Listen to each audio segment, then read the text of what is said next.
Yeah, I'm super excited to be a part of Unrivaled second season, coaching the Breeze. Just an excellent display of talent that this league has. My peer group, the coaching peer group, is amazing.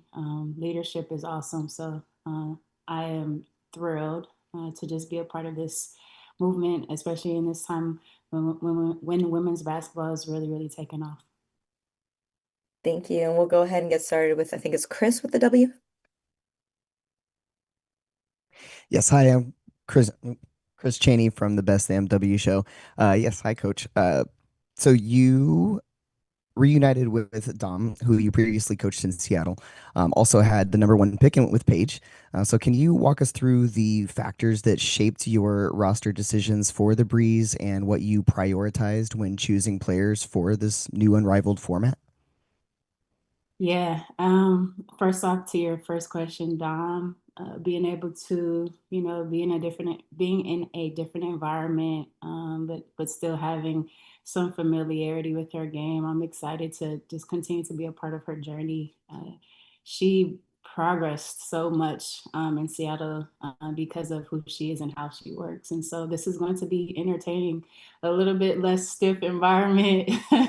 I talked about it, during the draft. Maybe we'll see some dunks, and she's such a versatile player. And thinking about the number one pick in Paige, it's starting to build a team around a prominent player like Paige who can do a lot. Not only score the basketball, she can defend. She commands on the court, and I think just trying to find pieces that complement, those two players. Rakia was an amazing addition as well. Having some experience with Unrivaled and how she plays as well. Our team is young, but very competitive. The skill sets that they each, have, I think really are going to be showcased in this environment because of the tempo, because of the spacing, because of the things that they can do. I'm excited to just, you know, watch them, and see, not try to overcoach it, but just see how, they flourish and learn, right? It's going to be a learning experience as well. But in thinking about building a team, I think the other thing you have to think about is complementing pieces that can match a culture. We want to make sure we're in this environment working hard and being competitive and winning games. And every night and every team is very, very good. So, you want to have athletes who are going to come in here and work, obviously enjoy what's happening here in Unrivaled, but enjoy each other. And that went into the process as well. Thanks, Coach. Michael? Bench Michael here. Whenever you look at having two bigs like Dom and Cam Brink, is there any kind of situation that you can see having them both on the court at the same time, given how important spacing is, but also like you can't really hide anybody on defense here. So knowing that Dom may have to go out on the wing, Cam may have to go out on the wing, but teams also aren't going to get to the rim on them. Yeah, exactly.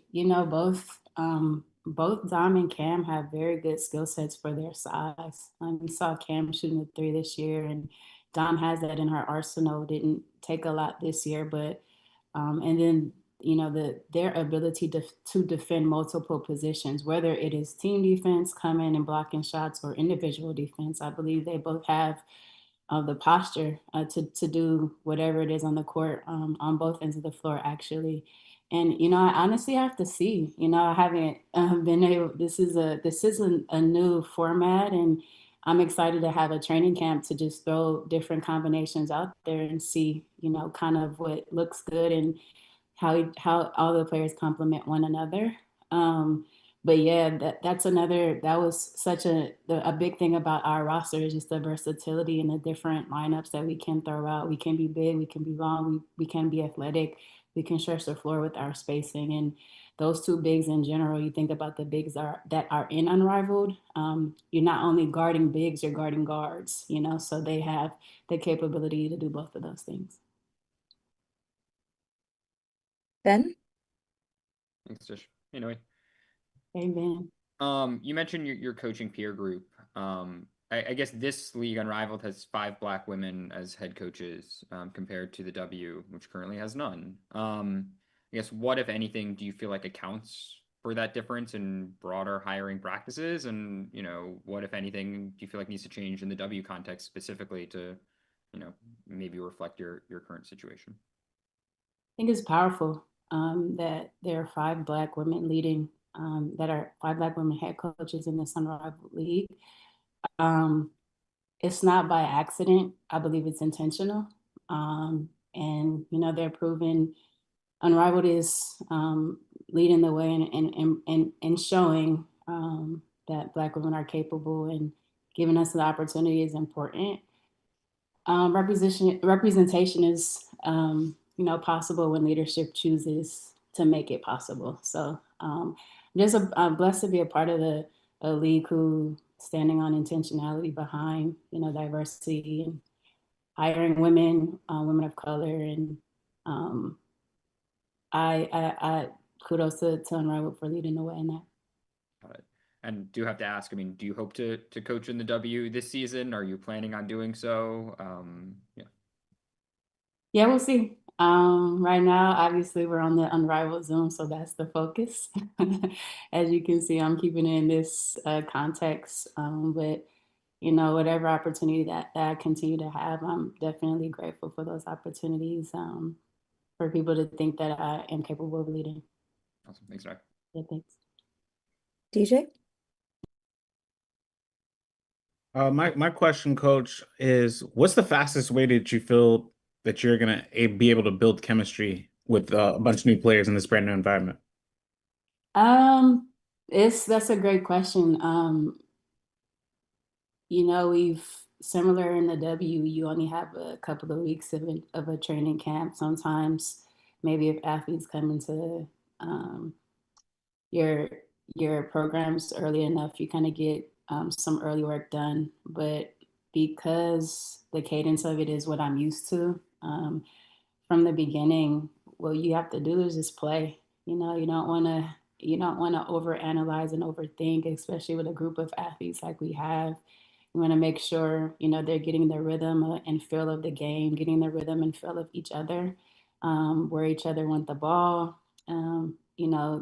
Obviously there's some things that we want to do schematically. We want to make sure we input actions and all those things, but I think that's kind of how I've coached for this long. It's just not having a lot of time. And with the time, you have to be super efficient, intentional about what you're going to do within that time. And I think our plan is just to make sure we're playing a lot, getting used to the gym, getting used to the rhythm, the pace, the physicality of what we'll see, and then kind of go from there.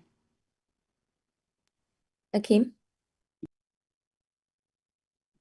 Akeem Balin with BeyondTheW.com. Best of luck this season and congrats on this new role as a Breeze head coach. It's interesting because you went from, for the most part, coaching a lot of veterans in Seattle to coaching at what is a very young Breeze team, as you mentioned a little bit earlier. How do you feel like that will perhaps change your approach to to coaching this team as opposed to coaching veterans? I think, this is a little bit different format. So it's new for me as well. There's going to be a learning curve and kind of understanding, how I want to approach the teaching aspect. But at the end of the day, it's still hoop. And, I think these young athletes, they're youthful, but they're very talented. They've all spent a year plus now playing in the W and playing against, the players who they will be playing against this year in Unrivaled. Um, and so I think, the advantage that I think about right off top is just the pace. Having, young players and the the pace that we want to play at. Obviously, there's a physicality to the game, and that is important for the athletes to kind of make sure they're in the weight room and taking care of their bodies throughout these 10 weeks. But I think I just not allowing them to be them. Nothing really changes with the approach of coaching basketball, other than you know, coaching players that I haven't really coached before, with the exception of Dom, and trying to learn them on the fly and, you know, see where I can help them be great basketball players within this environment. But, you know, coaching, I kind of said it before, sometimes young players don't know anything better than just to go hard, you know, and I think this is a group that has an ability to do that, but also there's going to be some great chemistry going on because they're also great people and great teammates. And so again, I don't want to overcoach it, just kind of, you know, give them a little bit of instruction and let them do what they do best. Thanks. Courtney? Hi, Coach. What are your thoughts on the league's vision and the role of Unrivaled in the future of women's basketball?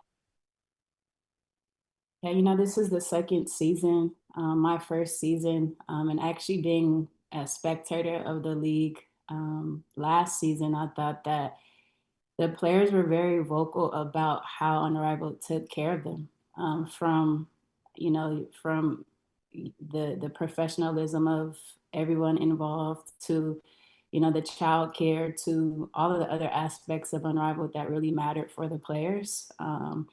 And because of that, you see it flourishing and thriving, and you're seeing a lot of athletes still a part of it and wanting to be continue to play here, grow their game, grow their brand. And you know, with B and Stewie leading the way, I think just it was cool to see another opportunity for women to have here in the States. And think the momentum is picking up some more, and I think the athletes should always be in the forefront and given, you know, anything they need to create a great product. And so I see it continuing to thrive and flourish because of the intentionality from the top, and taking care of the players, taking care of everyone who is affiliated with Unrivaled. And you know, again, this is my first season here, but so far everything has been top notch. Very communicative. There's a lot of care, and it's just, you know, I'm excited to have an opportunity to be in an environment that is showing that. Thank Megan? Hey, Coach, this is Megan Hall with USA Today. Good to see you. I wanted to ask you, from your journey in Seattle to now being a coach in Unrivaled, what's, I guess, one thing that you learned about yourself? And then personally as a coach, what goals do you have outside of winning, of course, but what goals do you have from a growth perspective for this season coaching in Unrivaled?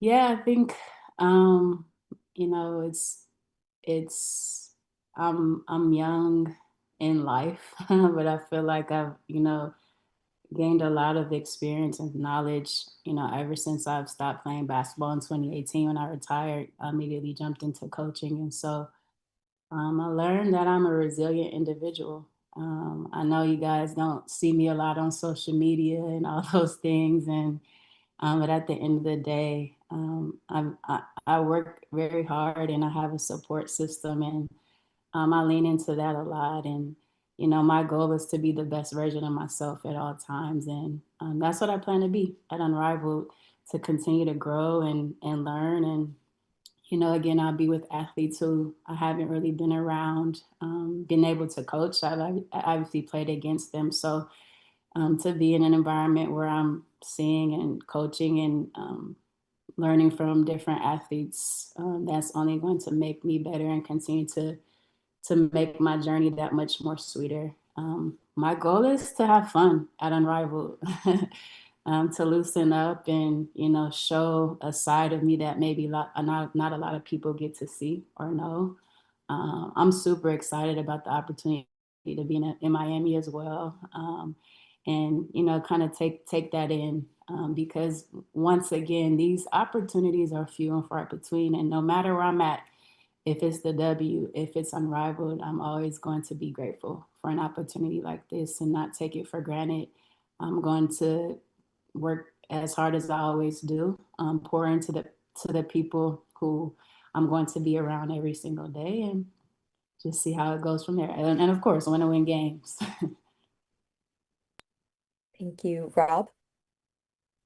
Rob T. Hansen from the Podium Finish. Coach, with a roster that features a familiar face like Dominic Malonga, and of course, Paige Beckers and Cameron Brink, what are you most excited about with coaching in this faster, more wide open league like Unrivaled? And what do you think it's going to be like working with a dynamic roster like this who are so personable, but also resonate so well with fans of women's basketball?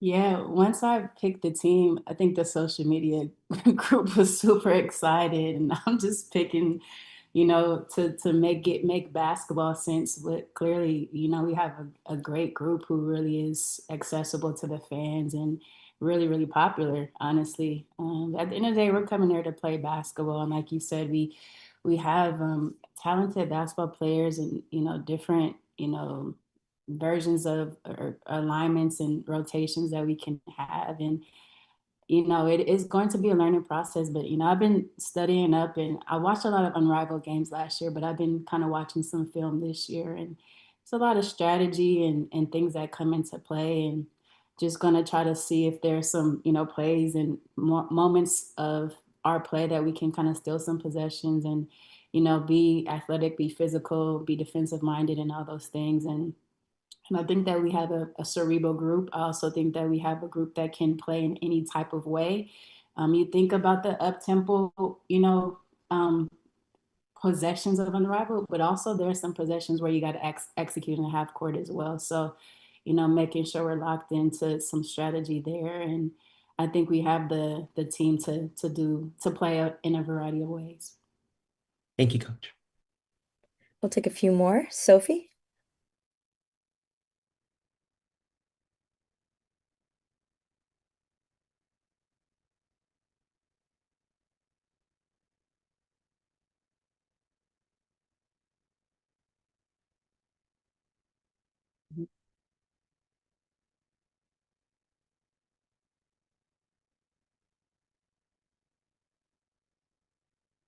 Yeah, it's very advantageous because one thing that you have to kind of be mindful of is spacing, how you want to attack, where your shots are going to come from. 3x3 a little bit different because of how you inbound the ball and the as opposed to a full court aspect of Unrivaled, but to have some familiarity with how to defend. Again, some strategy behind, how can you get the ball to your teammates, pick and roll, off ball, all of these things that come into play. To have played in that environment is information within itself that I think is going to be very important for those players give us that information and let us know as a group, but also for themselves as individuals to know to be ready for what to expect. Laura? I'm going to piggyback off of another question. So my platform is all about celebrating champions of culture, character, and community. When you think back on your path, is there a particular moment in your journey that shaped the kind of mentor that you are or want to be for the team? Yeah, I think I've played basketball for a very long time, and there are things that you learn that you like. There are things that you learn that you don't like. There are people who you cross paths with that really impact you, and you remember that, and it sticks with you. Um, and there are people that you cross paths with that do the opposite. And what I strive to do as a coach is kind of take those memories and that information and those reps and kind of formulate it to who I want to be. And I think the biggest thing is basketball is what we do. Is I'm coaching basketball, but it's not who we are. It's not the only thing we are. We're multifaceted women and men who are involved in basketball, and just knowing that you want to, or I want to make sure every time I cross paths with people, I am giving. Um, I am enlightening them. I am giving them, showing them my heart, showing them who I really am. And you would hope that they take back that positive from that. And that's kind of how, I try to strive to be in life, but also, when I'm coaching or leading individuals. And um, I think that's the biggest takeaway kind of in life. It's, how you treat people. You want that to be kind of a lasting memory. And then the basketball to me is a cherry on the top. You know, basketball is the universal connector in a lot of ways. You got different walks of life, people coming from all, you know, every facet of life coming together to try to win games. The commonality behind that is amazing to me, and the game of basketball is special. So all of those things, knowing that, you know, opportunities come few and far between, and taking advantage of those opportunities, but really standing firm in who I am, that kind of has shaped and molded my leadership. Is there like one particular moment that sticks out in your mind? Or Uh, person? Could be a person, could be a moment, anything. I can't really, I would have to really like think about a moment in particular.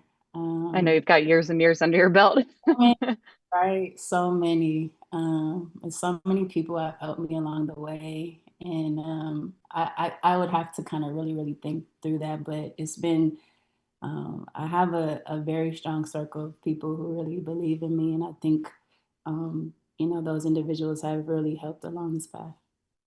Awesome. Thank you so much. Nikias? Hi, Coach. I hope you've been well and congratulations on this new role. I wanted to ask, as someone that's been entrenched in basketball for as long as you have been in so many different roles, are you ever able to casually enjoy basketball? Or does that basketball brain, the analysis, is that always just kind of with you? Yeah, it's tough now. Honestly, like I'm a big Laker fan. I like watched G League basketball the other day because I, you know, have some friends who are obviously a part of the basketball circle. It's hard. Like you know, you're analyzing, um, you know, what everyone's running, and you know how what's the new trends, and um, you know, the referees making certain calls, all of these things. And it is difficult. I don't think I can be a casual fan anymore because it is constantly, my basketball brain is constantly going. I think maybe I'm a casual fan of other sports. Shout out to the Dodgers for winning the championship. I think maybe when I watch other sports, football, I've been watching a lot of that as well. There is obviously like a, you know, culture and all these other pieces that come into play when you're watching and trying to take from different sports, to add to basketball. But I think when I watch basketball, it ain't I can't watch it normal anymore. Yeah. Got you. Thank you. Mhm. And last one from Kia. Hi, Coach. Congrats on your first season. Wishing you great success. Love all the shares so far. What is one you mentioned pouring into the players, and that is such a um, special gift to be able to do. What is one of your greatest inspirations, or that you like to pour into them, That's a good or question. who? Who who is one of my greatest inspirations, or Yeah, that you use to build yourself to pour into others and your players and team. I guess I'll take a little bit a different road. I talk about my mom a lot. She's one of my greatest inspirations. She was an educator for 35 years. LAUSD is our school system out here. So she's entrenched in, you know, she's entrenched in the world of teaching. And I think I watched her as a single mom just do everything, never complain about it, and provided for me in a way in which I never wanted for anything. And I think having a strong Black female presence that I can see every day was very important to building my confidence, my self esteem, um, and giving me a vision of how I can be and how I can accomplish things, not only by myself, but with my community and with others. And I strive to be, I'm never gonna be my mother half as strong as her, but kind of strive to be an example to other women that it is possible to be educated, be a leader, be a cool individual still, you know, take care of your business, but also be a focused, driven, loving individual. And I think to try to answer your question, I think using that inspiration to have a posture of leadership to show other young women and men that how leadership can look doesn't always have to look a certain way. There are different ways that it can look. I think I draw from my mom a lot. I love that. You're exemplary. I appreciate that answer. Thank you. Thank you so much, Coach Quinn. That'll conclude at least this portion, and we have Coach Weatherspoon joining us shortly. So thank you so much. Coach Teaspoon is the GOAT, y'all. She's great. Thank you.